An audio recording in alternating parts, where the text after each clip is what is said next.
Hey all, hope you're well. It's Tina here from Boss Women, and today I'm going to be bringing you an awesome lady on the boss seat. Her name is Priya Khan from a company called Little Crystal Mind.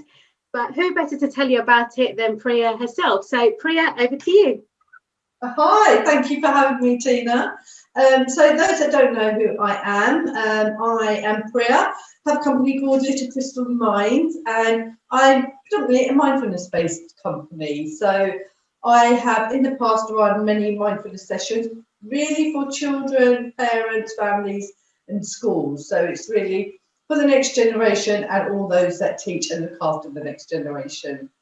And I now have a number of products from running sessions. I then put together my own mindfulness products just to encourage children to have some for their resilience, but also to really find their calm and confidence and self-esteem. Awesome. That is really, really nice.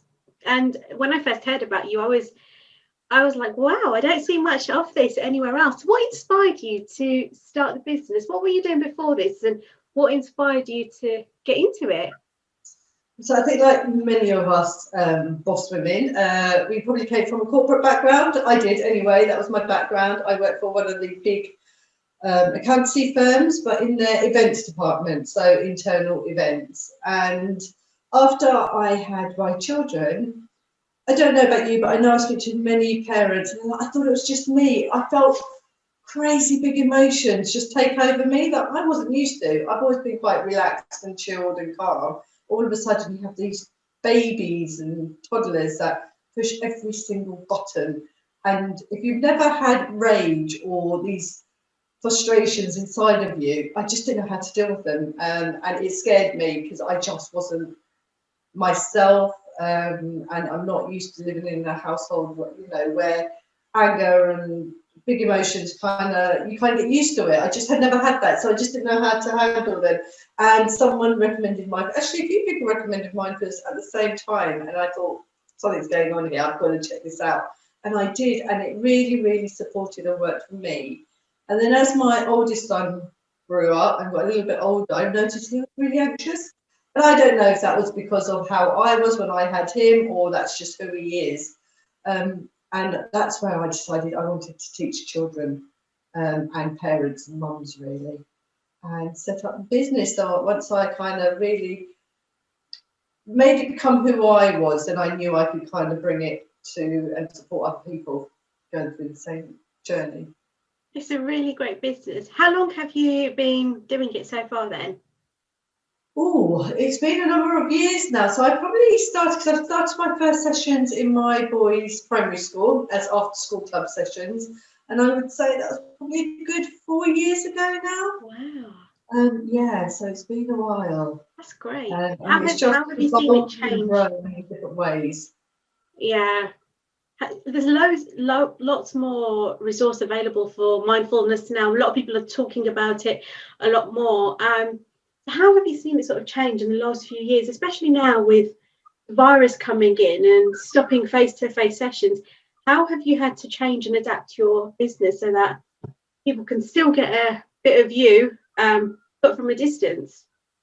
Yeah, so I guess you have to be adaptable. Definitely during these situations, but just as an entrepreneur anyway, how you think your business is going to go isn't pretty much how it will end up. So being adaptable and thinking outside the box. So just really online sessions is what I've been doing. I've collaborated with a friend of mine and we do some really good self-care sessions for anyone really. It's not just for children, not really for children or parents, but for anyone that needs some time for themselves and to be guided through looking after their needs. But also over last year really, I decided that I wanted to put together my Michael Box of Calm, which I produced over the lockdown. It was a perfect opportunity because I couldn't run sessions externally, face-to-face sessions, and it's an idea, and I was talking to you about it, Tina, a while ago, didn't I, about having a box of mindfulness tools. So I decided to put that together and just really change my approach in trying to find out ways that I can bring mindfulness to people's homes without always having to physically be there and just make sure it's part of their daily lives. It's really great. And some of the stuff in your mindfulness box, only a couple of bits we've got at home already, and the girls absolutely love it. And I've actually got one of your cards here as well. I've just picked out the first one at the top of the box. Keep trying your best. I believe in you. And I absolutely love these happy notes. So your products are really amazing. Great. If you've got a mindfulness box on you, I'd love to see what's inside of it, and also how parents can use it with their children as well. Yeah, absolutely. So the mindfulness box, I think, is brilliant for having sanctuary for your home, for children to go to, a box where they can kind of understand their feelings. So the box comes about to help children notice what's going on within themselves, understand it's okay to be angry, it's okay to feel sad, it's okay to feel annoyed or jealous, but accepting those feelings and having a way of accepting them and just being in the moment by taking deep breaths. So I've spoken to lots of parents and I'm trying to teach my child how to breathe, you know, when they're getting really emotional, and they just don't get it. So these are visual, physical, tangible products that help that. So the first thing, especially with the first box, which is predominantly for age 5, 6 on to 8 and 9 years old, but can be used for anyone, is our breathing ball.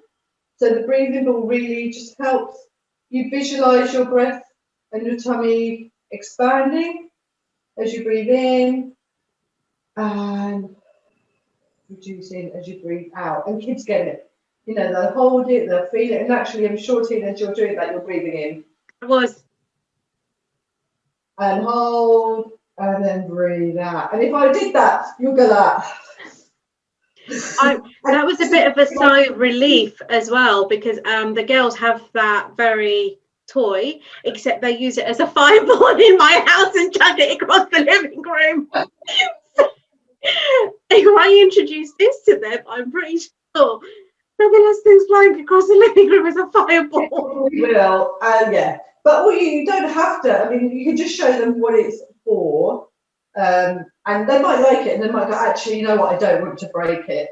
Or once you've shown them, that's fine. They just need to get the concept, and sometimes they just need to physically see what you mean when you say take deep breaths in, hold really it, good way to visualize it. I love that.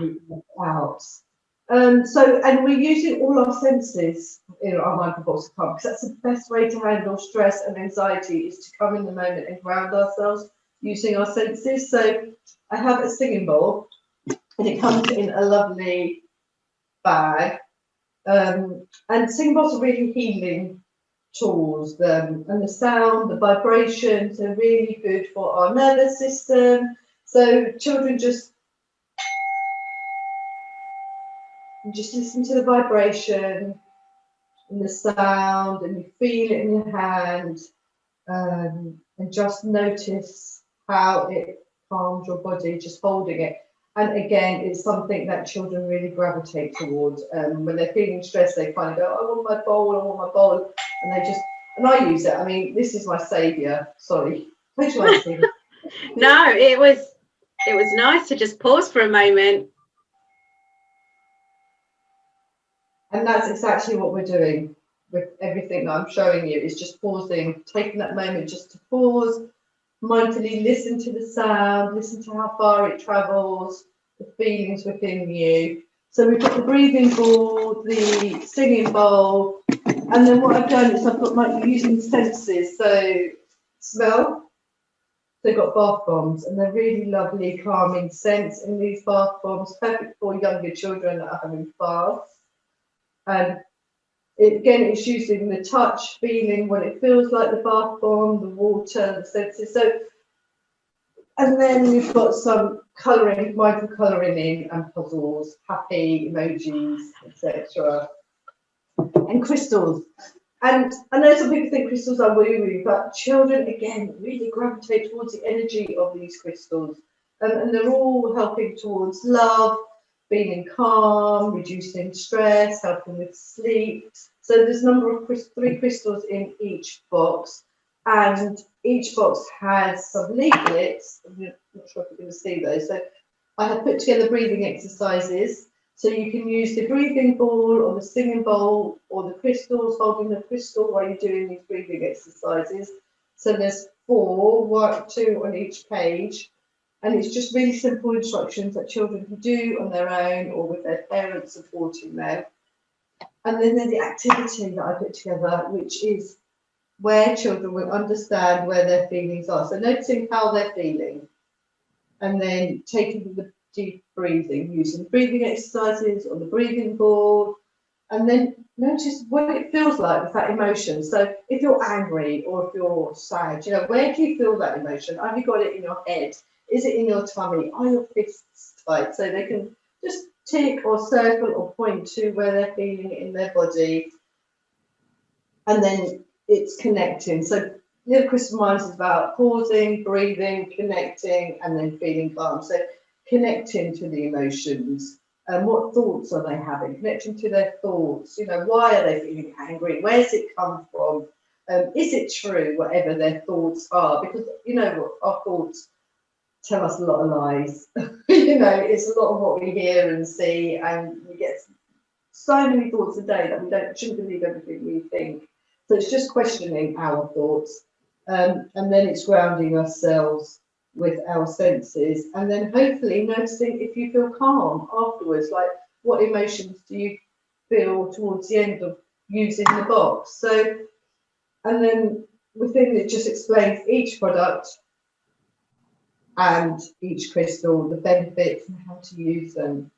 So yeah, that's the first box, and the second box is pretty much the same, but I've done it geared towards the slightly older children, tweens, teenagers. So you've got your singing bowl, and you've got your exercises, slightly worded differently, different breathing exercises for the older children as well.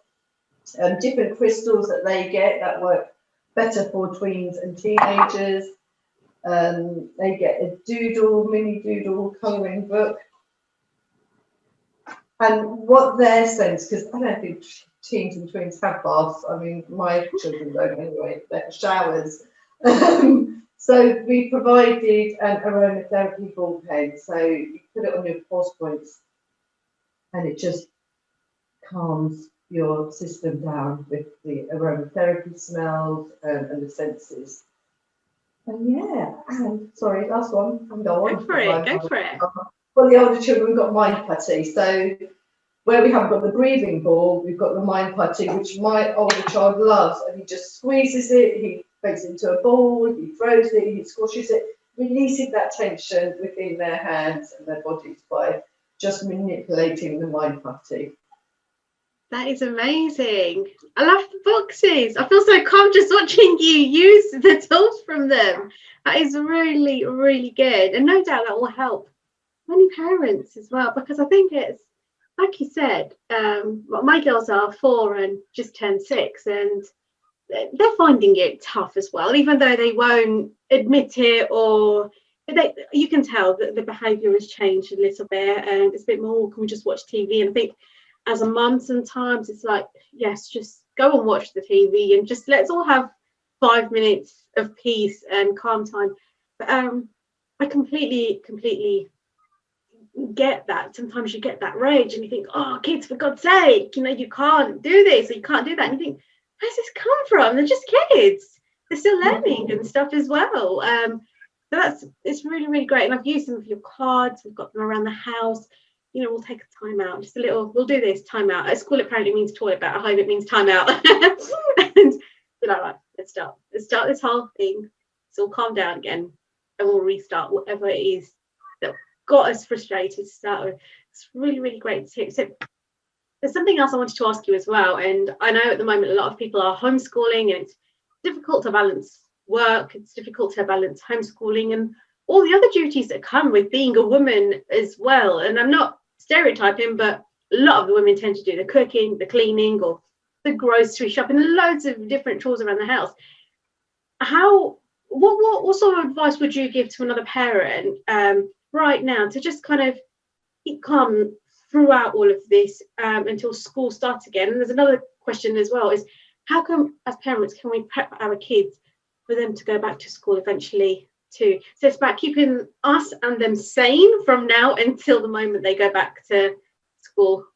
Yeah, I think what I've been discussing was just the feelings, and like you said, it's okay to feel angry. So in our house, we say whatever we're feeling is okay, and I think children then will be happy to express it because they feel naughty if they're angry. You know, they don't think it's right because as parents, we then react in a way that makes them feel like it's wrong. So we always, so my children come to me and literally they'll go, I feel rage within me, you know, so I know that there's something going on within them, and I'm like, okay, what do you need to do? Because rather than going, I'm angry, they're just like, I feel rage within me, I feel anger in my body. I'm like, what do you need to do? Do you need to go outside, run it off? Do you need to just take some deep breaths?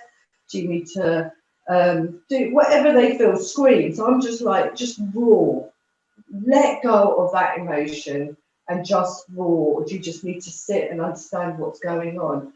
And I think the more we do that with ourselves as well, like you say, we're wearing so many hats and we're not going to feel okay all the time. Yeah. You know, that whole saying, it's okay not to feel okay. And if we understand that, right, I'm really annoyed right now, or I'm overwhelmed, okay, what do we need? It's okay to feel this way. Do I just need time out? Do I need time on my own? And I think as parents, we need to model that behaviour because then our children will do it. So I've got lots of migraines over the last year or so. And also my children know that I need my sleep. Yeah. So they often say to me, Mum, you take time out, you go and do your thing, because they've seen me say, you know what, I've got a migraine, or I haven't had much sleep, so I'm just going to not be around as much today, or bear with me because I might be a little bit uptight. And they know that within me, so they know for their interest and my own interest, it's better to say, okay, Mum, go and do what you need to do and take care of yourself. Without me feeling guilty about doing that, because I know if I don't, they're not going to get the best of me. They're going to get a nod, so great, Mum. Yeah. And I think that's important. We need to make sure we look after ourselves and our own self-care, and as well with the children. Definitely. I think what you said as well, it comes down to communication too, is just being open and honest with the children. And we do that sometimes in our house. And I notice that if I don't, and I will shout at the girls, they will then just shout back because that's what they've seen. If I say to them, actually, kids, Mummy just needs to go and get some fresh air, or I need to be on my own for a few minutes, I can hear them whisper to each other that Mummy's a bit mad or something like that. And they leave me alone. They will leave me alone for 5-10 minutes until I've come down. And the younger one, who was only 4, like, will you calm down there, Mummy? She will say that because I say that sort of stuff to her. If she has a timer on the beanbag or something, I'll say, you know, when you've calmed down, then come back into the living room. Their timeout is on the beanbag, so it's not such a punishment. They still get a comfy place to just park their bottoms and sit and reflect. And then they'll come back into the play area of the living room when they've calmed down, and it really works. And a lot of these things I've kind of picked up from yourself, so thank you for all those tips as well. And that's routine. Just I'm saying, the time out, like that's where the mindful box are calm. So you don't have like a naughty step, but you have a box to go to. Right, I can see you're feeling this way.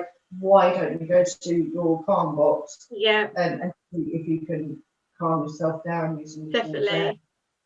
You can add to that, like, you know, we have an area in our house, a zone where you can go to, and the children have one of these boxes each already in their room, but you can add different things to it that make them happy, colouring in books, reading books, drawing, diaries, whatever it is that they need, music, that makes them feel good. So they've got a space to go to, because, yeah, you know, Ali always talks about, you know, the naughty step, but I'm trying to get rid of the naughty step and have it's okay to feel this way and your emotions are valid, and let's have a calm down instead. Yeah, I completely agree. I read something about that a few years ago where it's sort of the word naughty step has got so many sort of it's got a lot of negativity around it. And so we don't really use a naughty step as such. We'll say a timeout. Just go and take a timeout, whether it's you sit on the step or you're on the beanbag or wherever you want to go and just take a timeout. And I think as parents, we do that as well. We'll take a timeout, and it really is just removing yourself from the situation before everyone gets upset more. And that is all it is for us. And what I was also saying, Tina, is what I've done, especially during lockdown, is we can't do it all. Like you say, we're wearing so many hats with homeschooling, cooking, cleaning, everything that we usually do. Plus, being an entrepreneur, having your own business, you've got hundreds of hats on there, and it's impossible to think that you can do it all. We're in survival mode, and for me, it's choose one or two things that you want to do by the end of the day. If it means cooking a great meal for your children or spending time with your children, or if it means getting a piece of work done. But don't think you can do it all, because right now it's just literally impossible. And celebrate that win that you do, no matter how small or big. Because if we think about all the things we haven't done, we're going to feel like failures. But if we start to think about the things that we have done, we're winning. Everything's a win, in my opinion, if you've got through it or done one thing on your list. I completely agree. And I think, 1, 2 things, it just seems so much more tangible that way as well. You're not like, oh God, I've got so much to do. And I think when you think about how much you have to do, I think it already just drains your energy before you even started the first task. And also I think as well as everyone who's homeschooling, we have to remember that we used to have between the hours of 9 and 3 or 9:30 and 3 to cram in all of our work, and now we don't have that time anymore. So I know a lot of other mums who have businesses are doing it after kids go to sleep, but it is really just small steps right now. Whereas before we used to be able to do 5, 6 things in a day, now it is let me just get a couple of urgent bits done and then everything else as and when. So we will get there. Schools will reopen one day again. Forever. So, and we just do what we can do within our control. If you can't control it, just let go of it. And I'm a big believer in that. And that's what kept me sane. I just don't think about the things that are out of my control. I just look at the things that I've got some Definitely. control over. You shared a control post on your Instagram, I believe, last lockdown, and you reshared it again this lockdown. And we've actually printed it out, and I absolutely love it, because it's just a reminder that you need from time to time that I can't control all these external factors, and if I can't control them, it does not deserve any stress, and that's it. Because when you start stressing about things that you have no control over, it's so overwhelming. Yes. And I love that poster. That's a great tool to do with your children before they start to go back to school. Start to get them used to thinking about what have they got control over and what they don't have control over when they start to go back to school, because that then helps ease them in understanding what's going to happen, and discuss each area as well. Yeah, and they're so resilient as well. The children are. They're so adaptable. I mean, we've seen them in school, at home, in school again, at home again, and they just kind of take it in their stride and go with the flow. So what sort of top tips would you give to parents so that we can prep our children to go back to school? So like we say, the control, what they've got in their control and what they don't, and then you go the things they don't have control. But I think we just need to build their self-esteem, their confidence. Many children are resilient, but not all children are, and they're going to worry.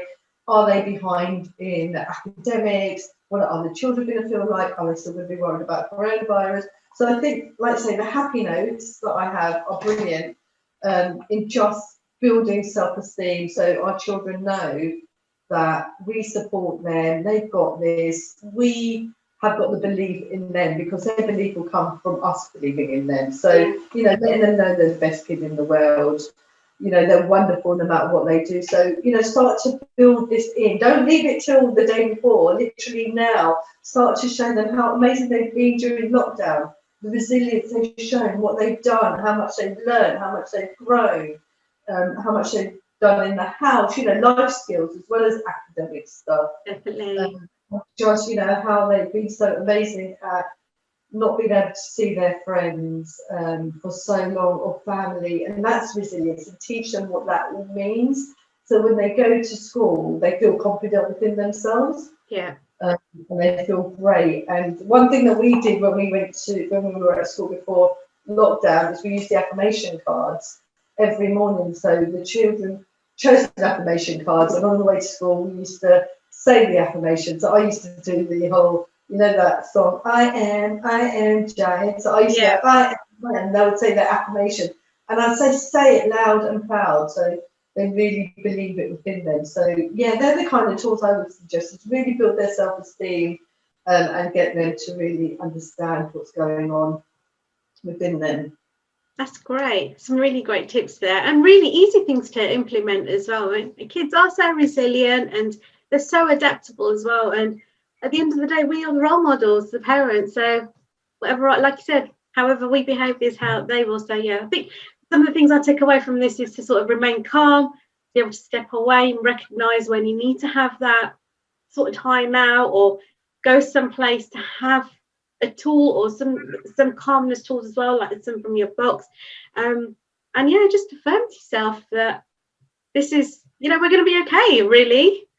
Yeah, absolutely. And we've got this time, we're with our children, to connect with them as much as possible. Really find ways of supporting them, because that's how you feel confident in yourself, when you have people supporting you. We do it as adults, if we have friends and family. If we were on our own, it would be really hard. It's other people that give us our confidence. Yeah. And it's the same with children. They need us to give them their confidence. So in our home, it's the thing my oldest brought in, is we have to have a hug 3 times a day, morning, afternoon and evening. And it's a long hug. And I think with touch, not being able to hug friends and family, it's so important that we increase the touch and the hugs within the home.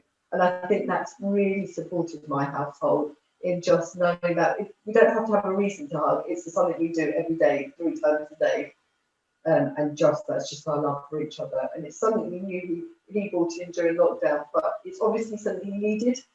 Yeah, definitely. That's amazing. It's been so great talking to you, Priya, and learning so much more about your business as well. And I hope everybody else who is watching this has managed to pick up a few tips.